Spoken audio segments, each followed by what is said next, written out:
எல்லாம் இன்பமயம். எங்கே நமக்கு கிடைக்கும் சந்தோஷம்? எப்படி நாம் சந்தோஷத்தை அடைவது? சந்தோஷம் எங்கே நிலவுகிறது? இந்த 3 கேள்விகள் ஒவ்வொருவருக்கும் எழும். ஆனால் தேடினால் கிடைப்பது சந்தோஷம் அல்ல,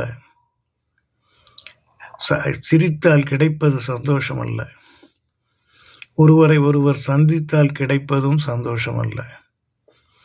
சந்தோஷம் என்பது சக என்ற ஒரு வார்த்தையிலே இருந்து நாமும் சிரிக்கணும், நம்மோடு இருப்பவர்களையும் சிரிக்க வைக்கணும், நாம் மகிழணும், நம்மோடு இருக்கிறவங்களையும் மகிழ வைக்கணும்.